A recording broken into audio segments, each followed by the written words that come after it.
கடலை பருப்பு கூட வெஜிடபிள்ஸ் சேர்த்து கூட்டு எப்படி பண்ணுறது அப்படிங்கிறத தான் பார்க்க போகிறோம். இது புளிக்குழம்புக்கெல்லாம் இந்த கடலைப்பருப்பு கூட்டு ரொம்பவே நல்லாயிருக்கும். அதுக்கு முதல்ல என்ன செய்கிறோன்னா, கடலைப்பருப்பில் ஒரு தக்காளி, 2-3 பல் பூண்டு, கொஞ்சம் சீரகம், மஞ்சப்பொடி போட்டு நல்லா வேக வச்சு எடுத்துக்கோங்க. இப்போ நம்ம செய்ய போகிற கூட்டுக்கு கேபேஜும் பீன்ஸும் கட் பண்ணி போட்டிருக்கிறேன். நீங்கள் வெறும் கேபேஜ் வச்சு கூட இதை செய்யலாம், அதுவும் நல்லா தான் இருக்கும்.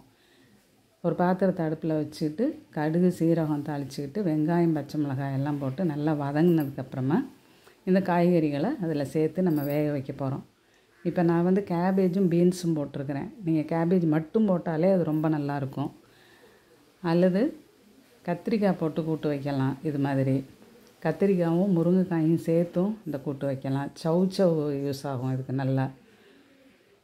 அல்லது புடலங்காய், சேனக்கிழங்கு, இப்படி எந்த காய் வேணாலும் நீங்கள் கடலைப்பருப்போடு சேர்த்து நீங்கள் கூட்டு வச்சு பாருங்கள். அந்த கூட்டு ரொம்பவே நல்லாயிருக்கும். எந்த புளிக்குழம்புக்கு வேணாலும், அல்லது வத்த குழம்போ அல்லது பூண்டு குழம்பு அல்லது எண்ணெய் கத்திரிக்காய் புளிக்குழம்பு, இந்த மாதிரி ஏதாவது செஞ்சுக்கிட்டு அதோட சேர்த்து சாப்பிட நல்லாயிருக்கும். இப்போ இந்த தண்ணியை மட்டும் அதில் ஊற்றி இதை ஒரு விசிலுக்கு வேக வச்சு எடுத்துக்கோங்க.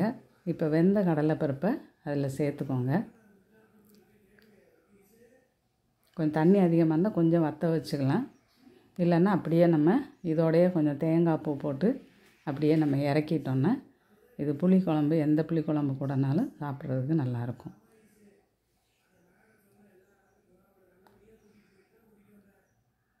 துவரம் பருப்புக்கு பதிலாக நீங்கள் கடலைப்பருப்பு யூஸ் பண்ணலாம். பாசிப்பருப்பு யூஸ் பண்ணியும் இது மாதிரி நீங்கள் கூட்டு பண்ணலாம். புதுசாக சமையல் கற்றுக்கிறவங்களுக்கு இந்த மாதிரி ஒவ்வொன்றா செஞ்சு பார்த்தீங்கன்னாக்கா அது நல்லாவே செய்ய வரும் உங்களுக்கு. நீங்கள் ஒவ்வொரு காயாக நீங்கள் உங்களுக்கு என்ன காய் பிடிக்குதோ அந்த காயை போட்டு நீங்களே ட்ரை பண்ணி பார்க்கலாம். இப்போ அடுத்தது வெள்ளை பூசணியை வச்சு செய்கிறதுக்கு அதே மாதிரி பருப்பை வேக வச்சு எடுத்துருக்கிறேன். நான் வெள்ளை பூசணியையும் சின்ன சின்ன க்யூபாக கட் பண்ணி வச்சுருக்கிறேன்.